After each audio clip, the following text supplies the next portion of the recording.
The Muslim wayfarer to Allah and the home of the hereafter is unable to complete his journey to his Lord in the absence of 3 bits of luggage.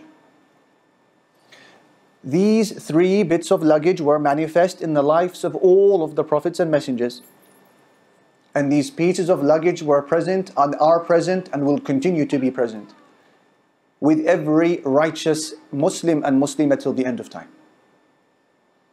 There can be no pleasing of Allah, no safety in the grave, no help in the hereafter, and nor success when we arrive at the gates of Jannah without these 3 pieces of luggage. What are they? The first is Tawheed, to unify Allah Almighty in worship. And the second piece of luggage is Al-Ittiba', conformity to the prophetic way. And the third of them is Tazkiyah, the purification of the soul. There is no success without them. And it was the provision of every prophet and righteous man and woman till the end of time.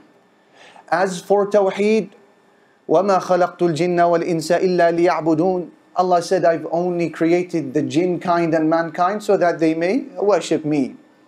And when he sallallahu alayhi wasallam sent Mu'adh to Yemen to invite them to Islam, what was his instruction? He said, فَلْيَكُنْ أَوَّلُ مَا تَدْعُوهُمْ إِلَيْهِ شَهَادَةَ أَنْ لَا إِلَهَ إِلَّا اللَّهُ وَأَنَّ مُحَمَّدًا رَسُولُ اللَّهِ. He said the very first thing you are to call them towards when you arrive in Yemen is that none has the right to be worshipped but Allah. Muhammad sallallahu alayhi wasallam is his messenger. Tawheed, luggage number 1. Luggage number 2 we said is what? Javed? Al-Ittiba', conformity to the way of the Prophet alayhi salatu wasalam. The hadith which you know, Man ahdatha fi amrina hadha ma laysa minhu fahuwa rad. Whoever invents a matter in our religion that's not part of it will have it rejected. All of the doors to Allah Jalla Jalaluhu are shut, with the exception of the door of the Prophet Muhammad sallallahu alayhi wasallam, i.e. along his prophetic footsteps. That's luggage number 2, conformity to the prophetic way. Luggage number 3 is what, Abdullah? Tazkiyah, the purification of the soul. قَدْ أَفْلَحَ مَنْ تَزَكَّى. Successful is he who purifies himself. Tawheed, conformity to the prophetic way, and Tazkiyah. And here is what is amazing. All 3 of these pieces of luggage can be found in a patently obvious way in the institution of marriage. Tawheed is there, conformity to the prophetic way is there, and Tazkiyah is there. How is Tawheed found in marriage? Very obvious. No matter how independent a man or a woman may claim to be in life, there will be a point in their existence when they will hit a brick wall, a rock bottom. They cannot continue without a spouse. We are weak when we are by ourselves, and we are much stronger when we are married. As for Allah Jalla Jalaluhu, He has not taken for Himself a wife, nor a son, nor a partner. And so the fact that you need to get married, you only become complete when you are a dual, is a reminder of the what? Of the oneness of Allah Jalla Jalaluhu. وَأَنَّهُ تَعَالَى جَدُّ رَبِّنَا مَا اتَّخَذَ صَاحِبَةً وَلَا وَلَدًا. Allah said, and He, exalted is our Lord, has not taken for Himself a wife or a child. And Allah Jalla Jalaluhu said, بَدِيعُ السَّمَاوَاتِ وَالْأَرْضِ. He is the originator of the heavens and the earth. أَنَّا يَكُونُ لَهُ وَلَدٍ. How can He have a son? وَلَمْ تَكُنْ لَهُ صَاحِبًا. When He had no wife. And Allah Jalla Jalaluhu said, قُلْ هُوَ اللَّهُ أَحَدٍ. Say He is Allah, the One. He created the heavens and the earth and He was alone. He provides for all of creation and He is alone. He gives life and death and He is alone. On the day of resurrection, when He will wrap the earth and the heavens and He will be by Himself, He will be alone. And when He allows people to enter paradise and hell, He will not ask for the opinion of anyone. He is alone in His command. And that is why Allah said, يَوْمَ هُمْ بَارِزُونَ. On the day of judgment, they will be exhibited. لا يخفى على الله منهم شيء. Nothing what they do will be hidden. لمن الملك اليوم. It will be announced. Who does the kingdom belong to today? And the answer, لله الواحد القهار. To Allah, the one, the subduer. So, the fact that you find yourself at some point in your life unable to continue physiologically, spiritually, emotionally, you're weak, you need a wife and you need a husband. This is the greatest reminder that قُلْ هُوَ اللَّهُ أَحَدٌ. Allah is one. Tawheed is found in the institution of marriage. La ilaha illallah. Number two, we said conformity to the prophetic way. And that is why the Prophet ﷺ, when he came to hear of three men who decided that they will worship Allah in a different way. One of them said, I will pray all night and I will not sleep. And the second said, I will fast and I will never break it. And the third said, I do not marry women. And when the Prophet ﷺ heard of this bid'ah, this innovation, he summoned them. He said, أَنْتُمُ الَّذِينَ قُلْتُمْ كَذَا وَكَذَا. Were you the ones who said such and such? He said, أَمَا وَاللَّهِ إِنِّي لَأَخْشَاكُمْ لِلَّهِ وَأَتْقَاكُمْ لَهُ. I swear by Allah, no one fears Allah Almighty more than me. وَلَكِنِّي أُصَلِّي وَأَرْقُدْ وَأَصُومُ وَأُفْطِرْ وَأَتَزَوَّجُ النِّسَاء فَمَنْ رَغِبَ عَنْ سُنَّتِي فَلَيْسَ مِنِّي. He said, as for me, I pray and I sleep. And I fast and I break it. And I also marry women. So whoever turns away from my way is not to consider himself from one of us. So, ittiba', conformity to the prophetic way, is found in the institution of marriage. And we said number three, tazkiyah, the purification of the soul. And perhaps this is the most obvious. And this is found very obviously in marriage as well. How marriage, la ilaha illallah, closes many of the traps of shaitan. And fills the heart from its void and allows the mind to concentrate on other matters of life with the help of a wife or a husband. And that is why Bukhari and Muslim narrate on the authority of Ibn Mas'ud the famous hadith where the Prophet ﷺ said, Ya ma'shar al-shabab, O young men, O young people, man istata'a minkum al-ba'ata falyatazawwaj. Whoever of you is able to get married must get married. فَإِنَّهُ أَغَضُّ لِلْبَصَرِ وَأَحْصَنُ لِلْفَرْجِ. Because it will help you lower your gaze and it will help you protect your private parts. فَمَنْ لَمْ يَسْتَطِعْ فَعَلَيْهِ بِالصَّوْمِ فَإِنَّهُ لَهُ وِجَاءٌ. And whoever is unable to get married, then this person should fast, i.e. a lot of fasting. Because this will be his shield. So, subhanallah, the three most important bits of luggage in your life, tawheed and conformity to the sunnah and tazkiyah, purification of the soul, are all captured in the institution of marriage.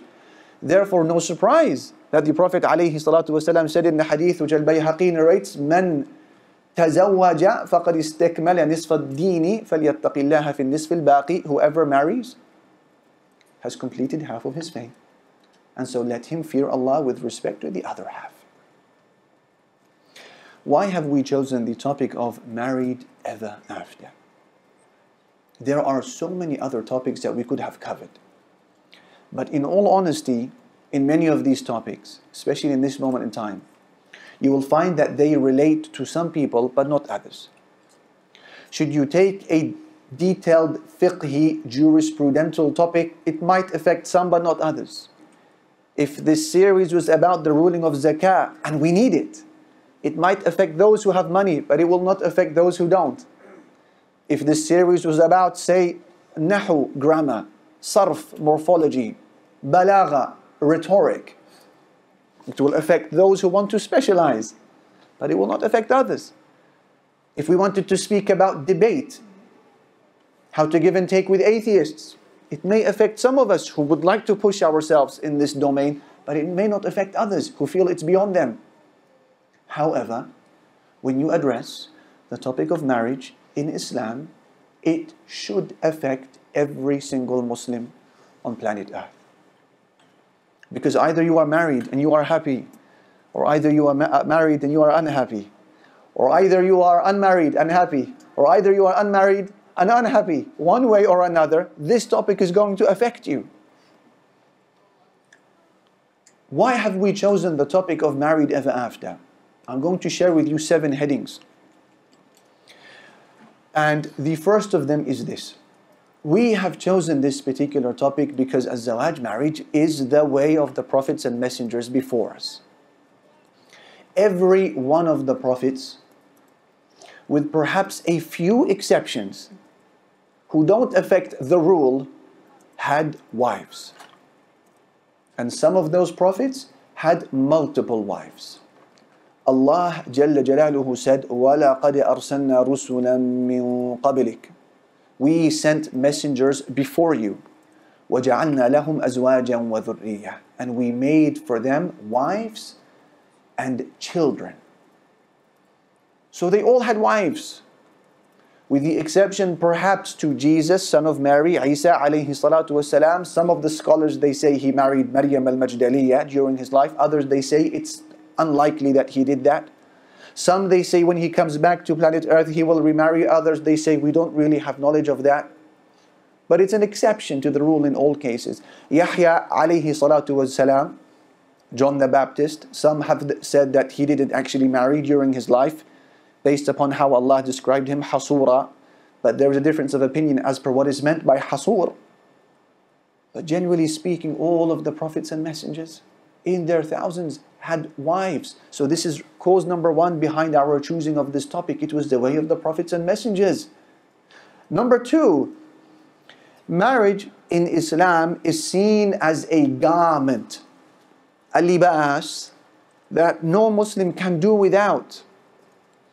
Allah Almighty, in beautiful words, said, describing the institution of marriage, هُنَّ لِبَاسٌ لَكُمْ وَأَنْتُمْ لِبَاسٌ لَهُنْ. They are a garment for you, meaning your wives, and you are a garment for them. Qatada, he said, describing what is meant by this, he said, هُنَّ سَكَنٌ لَكُمْ وَأَنْتُمْ سَكَنٌ لَهُنْ. It means you are a tranquility for them, and they are a tranquility for you. And subhanallah, al-libas, a garment, serves many purposes. Look at this beautiful Quranic tashbih, the analogy, the comparison made. How does clothes serve you? It covers your private parts. It conceals your nakedness. And that is the purpose of marriage as well. Husband and wife, they cover the deficiencies of one another. They cover the vulnerabilities of one another. They hide the secrets of one another. They strengthen one another. They don't expose one another. That's the purpose of a garment. Number 2, a libas, a garment, shields you from the elements. Whether it's the scorching heat, whether it's the blistering cold, your clothes is a protection from the elements. And similarly, marriage is supposed to serve the exact same purpose, a protection from the elements of life. Number 3, your clothes, your garments, are the closest things to you. There is nothing closer to you at this second in time than what you are wearing, your outer and inner garments. And Allah said, your wives, your husbands, they are your garments. And so therefore we understand this element of mukhalata, mumazaja, al-qurb, being near and close to your spouse. There shouldn't be these prolonged periods of separation, because it's not the function of a garment to be far away from one who is wearing it. So this is the second reason why we're speaking about this topic, because it is the most important garment that a believer can wear. Number 3, we've chosen this topic of married ever after because there is no other topic that is of a greater miracle than this. Marriage is the greatest miracle, or we can say marriage is a miracle in every sense of the word. Really. When you think about it, how two people who perhaps share different ideas in life, at times they have different first languages, different cultures, different surnames, different appearances, different ways of upbringing. They don't know one another. Should they walk past one another in the street, they wouldn't bat an eyelid. This person is a stranger. And then all of a sudden, with the bond of marriage, they become the nearest people on planet Earth. How is that possible?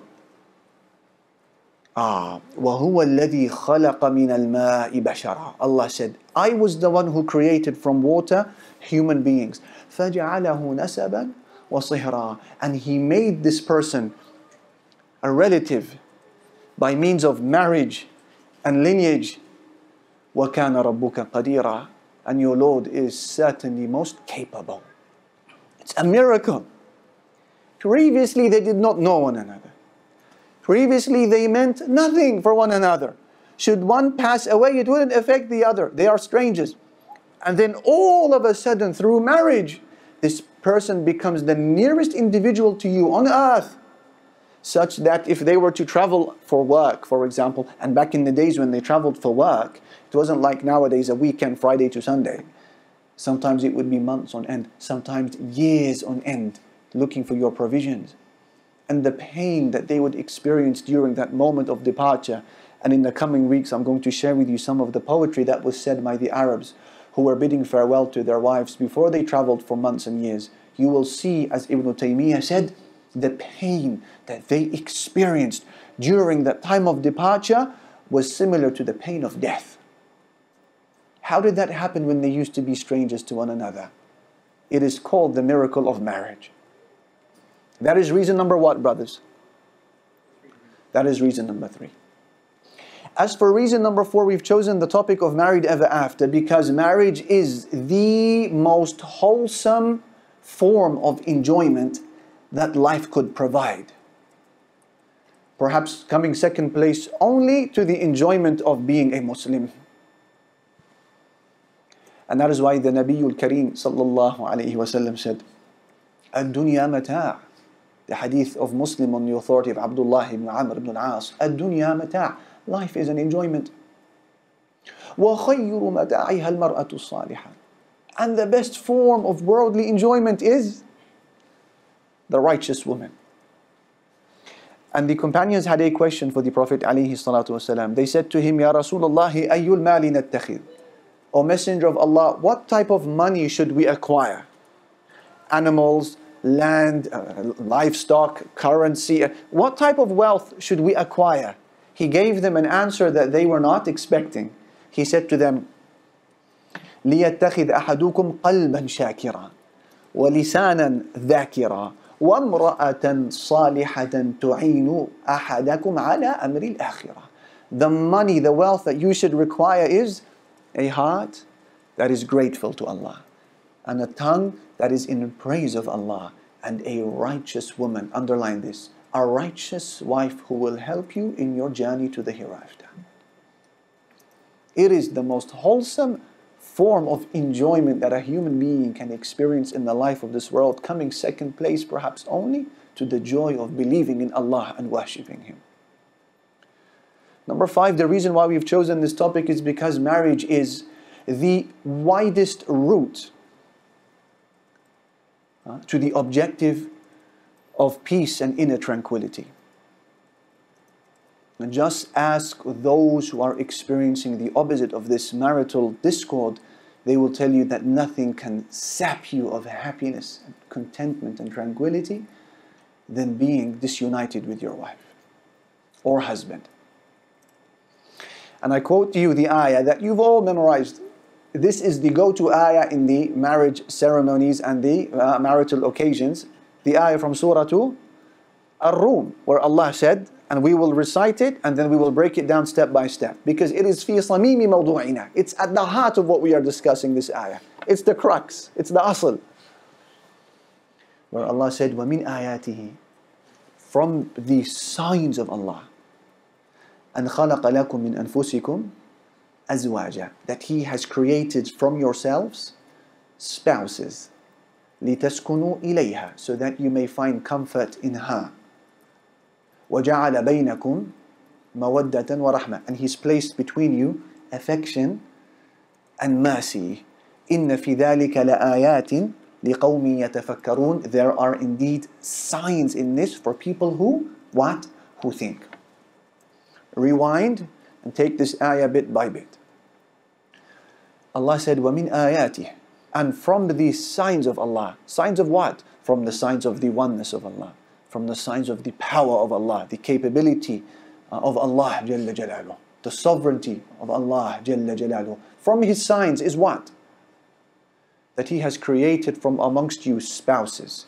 And I find it amazing that this ayah that speaks of marriage as being a sign of Allah is wedged in the middle of a series of ayat that speak about huge things. And then all of a sudden you have the topic of marriage that appears as another one of the signs of Allah. Ajib when you think about it. I'll demonstrate. The ayah before it, what does Allah say? وَمِنْ آيَاتِهِ أَنْ خَلَقَكُم مِّن تُرَابٍ ثُمَّ إِذَا أَنْتُمْ بَشَرٌ تَنْتَشِرُونَ. From the signs of Allah is that He created you from the earth. Then you became human beings, scattered on the land. This is a sign of Allah, something mighty. And then the ayah after our ayah, what does He say? وَمِنْ آيَاتِهِ خَلْقُ السَّمَاوَاتِ وَالْأَرْضِ وَاخْتِلَافُ أَلْسِنَتِكُمْ وَأَلْوَانِكُمْ. From the signs of Allah is the creation of the heavens and the earth and the different languages that you speak and your different colors. These are huge signs of Allah. The ayah after it, وَمِنْ آيَاتِهِ مَنَامُكُمْ بِاللَّيْلِ وَالنَّهَارِ. From the signs of Allah is how you sleep during the night and day. The ayah after it, وَمِنْ آيَاتِهِ يُرِيكُمُ الْبَرْقَ خَوْفًا وَطَمَعًا. From the signs of Allah is that He shows you lightning, causing you hope and fear. وَيُنَزِّلُ مِنَ السَّمَاءِ مَاءً. And He brings rain down upon you. Signs of Allah. وَمِنْ آيَاتِهِ أَن تَقُومَ السَّمَاءُ وَالْأَرْضُ بِأَمْرِهِ. From the signs of Allah is how He maintains the heavens and the earth by His command. ثُمَّ إِذَا دَعَاكُمْ دَعْوَةً مِنَ الْأَرْضِ إِذَا أَنْتُمْ تَخْرُجُونَ. Then when He calls you from the earth, one calling, you will emerge. So sign after sign after sign that all indicate the oneness of Allah. Some speaking about the heavens and the earth, and some speaking about lightning and rain, and some speaking about the resurrection, and some speaking about our creation. And then all of a sudden you have from the signs of Allah is marriage. Ajib, subhanallah, because it is a sign. It is a miracle that is no less in magnificence than the other signs that you just heard. So وَمِنْ آيَاتِهِ, from the signs of Allah, that He has created from yourselves spouses. There's a difference of opinion here between the scholars. Who is being addressed here that He created from yourself spouses? Some scholars, they say it's the men who are being addressed. That He created from you, O men, a woman, meaning from your father Adam, his wife Hawa, so that you may find rest in her. That's the opinion of most of the scholars of tafsir. Some said, like At-Tahir ibn Ashur, he said, no, the ones who are being addressed here is humanity. He created from yourselves, meaning from your species, your kind. Spouses, meaning men and women, from your kind. So both are being addressed here, men and women. He created from your kind, your spouse, so that you may find rest in her. لِتَسْكُنُوا إِلَيْهَا. So you are told that the reason why your spouse was created from your jins, from your kind, from your category, your species, is so that you may be able to find tranquility. In other words, had your spouse not been from your species, you would not be able to achieve this goal of tranquility. And that's why it's a little bit strange when we are hearing that nowadays the contemporary forms of marriages between man and a cat, and a man who's married his dog, and we've seen people who've married their pet frog. And a recent one, a woman who's married the Eiffel Tower, and another who's married the Berlin Wall. It's not going to bring you the sakina which Allah speaks about in the ayah. He said, from your species we created a spouse so that you may find rest in her.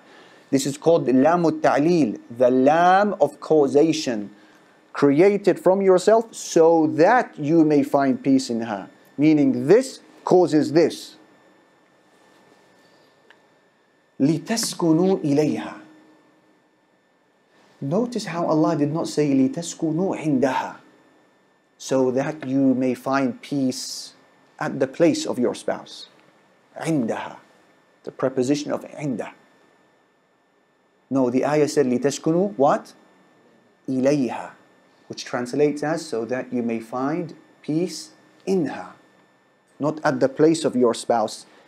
In your spouse, you find peace. What's the difference? Hamid, what's the difference? This is your territory all day. Yes, Sheikh. Tafadhal. Jameel, yeah? So the element of distance, brother said. Inda, at the place of your spouse, fa. Ilayha, in your spouse, meaning it is near. Some of the scholars have said, Inda indicates your physical presence. Where you are physically. You say, Ana askunu inda al-Shaykh Muhammad. I find my peace at the place of Shaykh Muhammad. Meaning when I'm at his house, when I am physically at his house, I find peace there. So Inda describes where a person is physically. When you say ilayha, meaning I find peace in that person, it's not about where you are physically, it's where you are what? Emotionally. So your heart is with that person. Yeah? It's not about where you are physically. Your heart is with that person. So the ayah said, لِتَسْكُنُوا إِلَيْهَا, so that you may find peace in her. Not at the place of your spouse, in your spouse. لِتَسْكُنُوا, this word that we translate as sakina, tranquility. I think you brothers use it from the Indo-Pak region, sukun, right? You say it, sukun. In the Arabic language, the three letters of sakana, when they come together, it means al-inqita'u anil haraka, something that stops moving, stillness, sukun, stillness. Linguistically, when these three letters come together, it means something that has stopped moving. The opposite of al-ittirab, which is movement. This is called ittirab. This is called sukun. That's why, what do the Arabs call the knife? Ish. Sheikh Muhammad, what do they call the knife? Sakeen. Same three letters. Why? Because when you slaughter, the zabiha, inshallah, yeah? Nothing X-rated. The animal, inshallah, for food. When you slaughter it, stops moving. You've stopped it from moving. Sakeen. The house. What is the house called in Arabic, ya Ustaz Tariq? Al-Bayt. Okay, another one. Quorum of God there. Maskan or sakan. Why? Because you come into the house, you stop. Stop what? Moving. You stop moving. Sakan. Yes? So the wife, she was, or the husband, or the spouse, is described as sakan.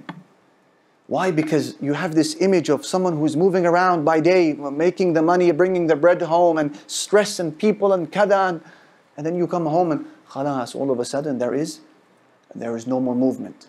There's comfort. There's sukoon. So he said, we've made from yourselves spouses so that you may find sukoon, sakina, tranquility in her. And then he said, وَجَعَلَ بَيْنَكُمْ مَوَدَّةً وَرَحْمَةً. And he's placed between you both affection and mercy. Why did they come side by side? Wallahi, the Quran is miraculous. La ilaha illallah. Why affection and mercy? Why not just affection? This is the image that Hollywood promotes to us, that all you need is love. They lived happily ever after. Why mercy? Hamid. I see Hamid is warming up now. Tafadhal, Sheikh. It allows you to deal with the lulls. Like what? What lulls in life require mercy? Old age. صح, Sheikh? Illness. صح? طيب. So Al-Razi, he said that the reason that both of them were required is because one leads to the other. That's the first thing. One leads to the other. In the beginning of a relationship, what is it? It's passion. It's like a hot coal or a flickering flame. It's excitement. Yeah? It's love. It's romance. There's not much affection. Yes? But then what happens later on in life as they grow all together? طيب, the mercy kicks in.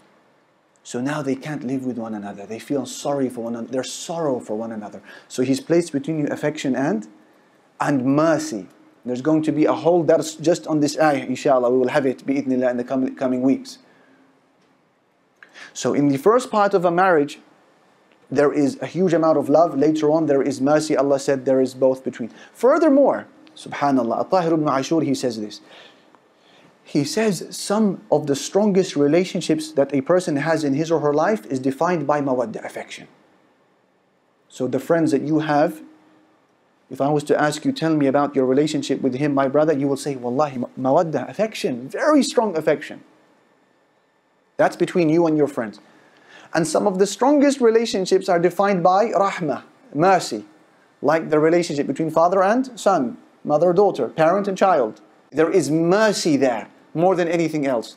So At-Tahir ibn Ashur, he says, what then do you make of a relationship that brings together both affection and mercy?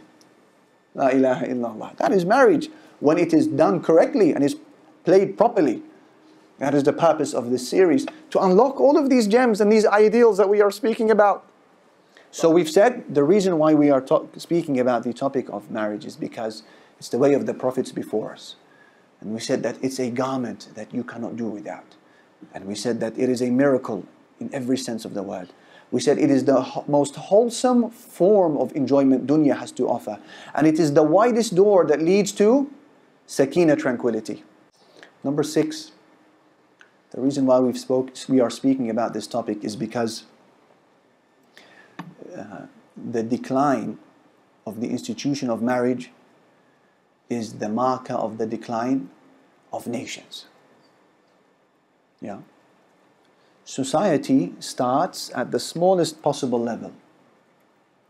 Countries are made up of cities. Cities are made up of towns. Towns are made up of streets. Streets are made up of families, husband and wife.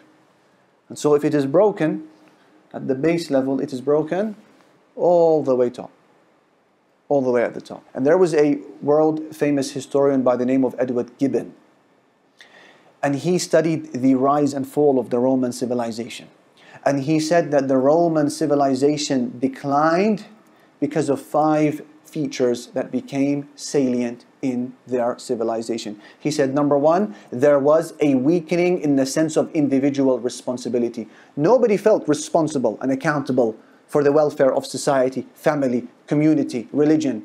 There was no more individual responsibility. Number 2, the Roman civilization began to suffer a breakage in the family structure. Highlight that one. Number 3, he says that there was a huge amount of government intervention, control and taxes levied upon people. And number 4, there was a lot of promiscuity and hedonism and pursuit of desire that was becoming violent and immoral. And number 5, the decline of religion. What was number 2?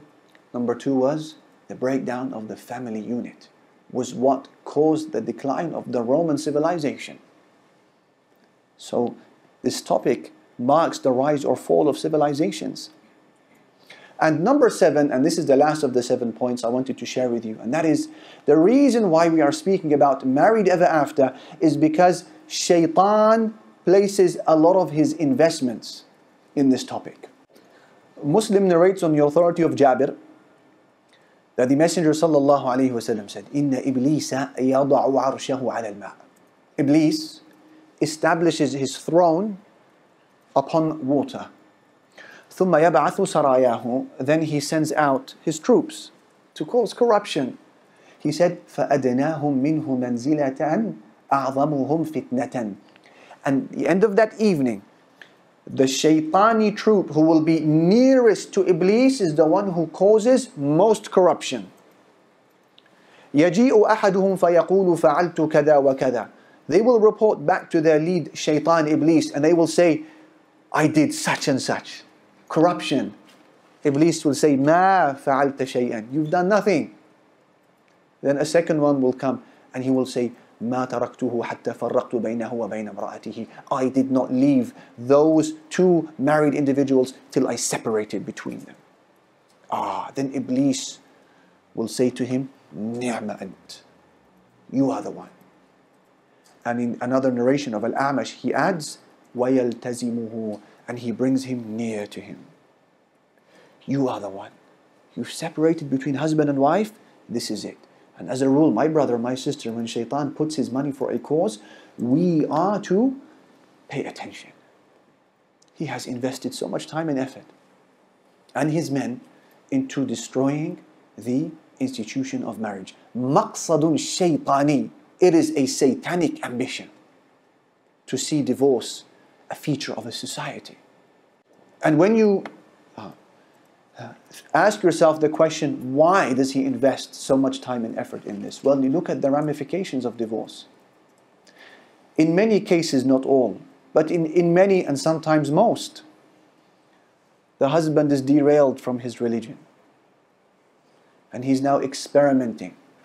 Left, right and center, he's off the hook, he's off the leash. The wife, she may behave in a wild way, decline in her religion, and find ways to harm her ex-husband by depriving him from seeing the children or any other way to upset him and harm him, cause pain. And as for the children, hadith wala haraj.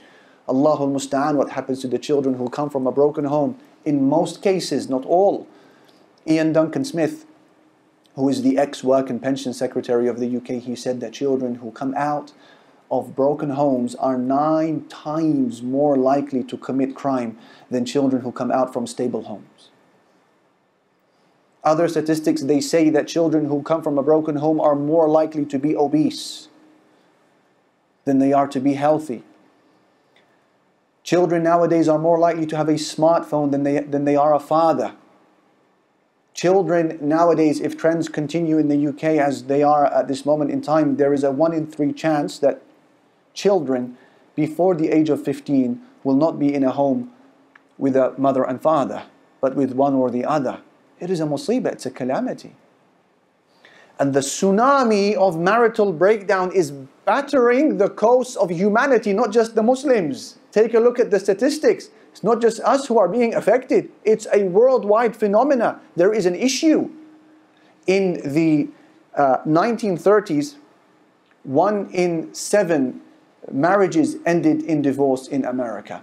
In the 1960s, 1 in 4 marriages ended in divorce. And now in modern day times, it's around 1 in 2 marriages will end in divorce in the United States.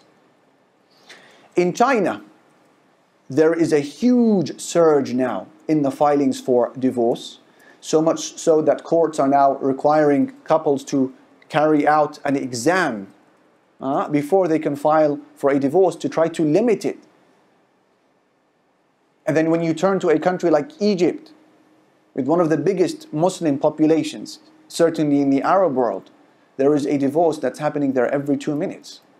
In Pakistan, the ex-Prime Minister Imran Khan, he raised a flag. He was concerned and he spoke about his concern for the rising levels of divorce in Pakistan. And then when you turn to the Arab world, it is just as devastating, if not worse. In 2014, it was documented that in parts of Saudi Arabia, divorce is reaching up to 60% of marriages. In 2013, there was a report that spoke about the divorces in Qatar. And in 2014, in the UAE, Qatar and the UAE suffering a divorce rate of approximately 70% of marriages that are ending in divorce. It's a musibah, it's a catastrophe. And so much is being applied to reverse this trend. You've got dowry caps, group weddings, people are loaning people money to give their mahar, their dowry, in financial incentives, penalties for divorce. Nothing is working. Where does this sit with our Quran when Allah said, Ya ayyuhan nabiyyu idha talaqtumun nisa? O Prophet, if you divorce women. Look at the particle here of the conditional particle of idha. Yeah? Shartiyya. Idha. If you happen to divorce, then you divorce at the idda period. Meaning it's not supposed to be the norm. And then when you look into the misery that comes into the life of a human being, when they are going through marital discord, it really prevents them from becoming the true worshipper of Allah Almighty in many cases. Why? Because the heart is a vessel. And if that vessel is filled with gham, grief, misery, and pain, and shouting, and fighting, How are you going to fill that vessel with the worship of Allah, the ta'zeem of Allah, the glorification of Allah? مَا جَعَلَ اللَّهُ لِرَجُلٍ مِّن قَلْبَيْنِ فِي جَوْفِهِ. No man has two hearts in his chest. Grief. I'm trying to build a case for you, dear brother, dear sister, why we are speaking about this topic. And there was a study that was done by two psychiatrists in 1967 by Thomas Holmes and Richard Raha, where what they did was that they took a sample of 5,000 patients. And essentially they were trying to establish whether there is a link between stress and illness. Does stress cause illness? So they brought 5,000 patients and they presented them with a series of 43 life events.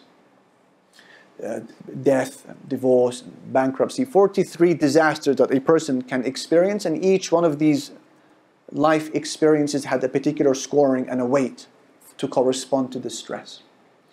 And each event which the patient added up to, or each event which the patient added, meant that the score was higher. And if the score was higher, it means the stress was higher. And if the stress was higher, it means the likelihood to become ill was higher. Then they looked at the list of the most stressful events that can lead to illness and death, and they found, number 1, death of a spouse. Number 2, divorce. Number 3, marital separation. And the top 3 of the list of stressful events that causes illness and death are all around the breakdown of a marriage. So the matter is serious, dear brothers and sisters. And something needs to be done about this. As you have found out, as Muslims, we are no exception to the rule that marriages are decaying left, right and center. So much so that if you see a Muslim couple who are happy, you say, MashaAllah, may Allah protect them from the evil eye. This is strange. They haven't divorced yet. And you see the prenuptial agreements between husband and wife before they marry, as if to say, it's not till death do us part, it's till divorce do us part. Subhanallah. The assumption is divorce. So they're sat, instead of sitting with a sheikh, they are sat with a lawyer before they get married. Where do the assets go in the case of a divorce? Therefore, because the challenge is great, brothers and sisters, our response as Muslims needs to be of equal measure to deal with this challenge. And that is why for this series, starting from next week inshallah, we are going to retreat to the book of Allah Jalla Jalaluhu. We're going to find our solution from there. Because Allah Jalla Jalaluhu said, مَا فَرَّطْنَا فِي الْكِتَابِ مِنْ شَيْءٍ إِنَّ هَذَا الْقُرْآنَ يَهْدِي لِلَّتِي هِيَ أَقْوَمُ. Indeed, this Qur'an guides to that which is best.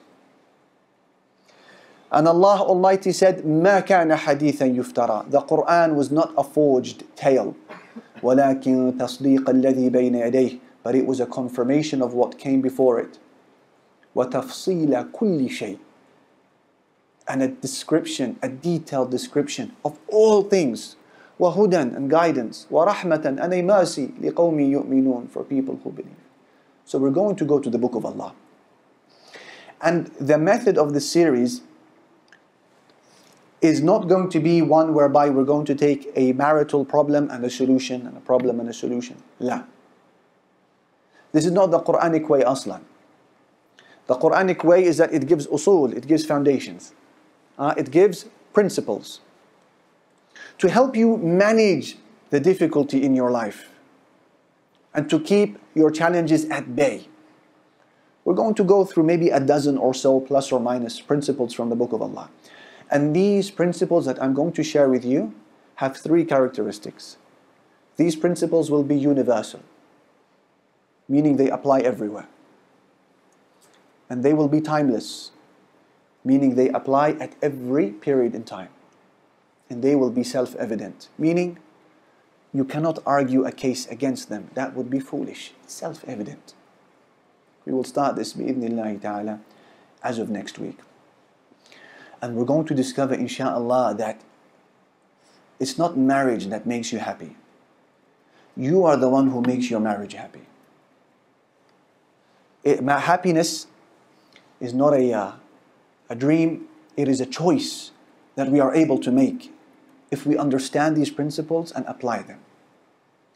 And I offer you two quick disclaimers here before I conclude and I leave you to it this evening. The first disclaimer in this study, please, number one, bear in mind that these principles are not intended to flush out every single problem and headache you experience with your husband and wife. Because even the Prophet Muhammad sallallahu alaihi wasallam was not spared of these. He separated himself from his wives for weeks on end. And he was stressed because of them sometimes. This is part of life. Ali ibn Abi Talib fell out with Fatima, the daughter of the Prophet ﷺ, his wife. He left the house and he was found in the masjid sleeping, covered in sand. These principles, however, are looking to address the main issues that can threaten the fabric of a marriage and to give you a system by way you can deal with your problems and to flourish as a Muslim couple. That's disclaimer number one. Disclaimer number two, don't rush. Don't feel that you've memorized and understood the principles, you have to see results tomorrow or next week. It may take time. And I love the words of Stephen Covey in his book, The 7 Habits of the Highly Effective Families. And he speaks about the Chinese bamboo tree, the miracle of the Chinese bamboo tree. He says the Chinese bamboo tree, you place the seed, and for 4 years you see nothing other than a bulb that comes out of the ground and a shoot. That's it, for 4 years. Very annoying. He said, but what is happening? Underground, it's building a huge network. Fibrous roots. It's establishing itself. And then on the 5th year, in 1 year, it grows 80 feet into the sky. Why am I saying this? When you study the series with us, inshallah ta'ala, your 5th year will come. It will arrive.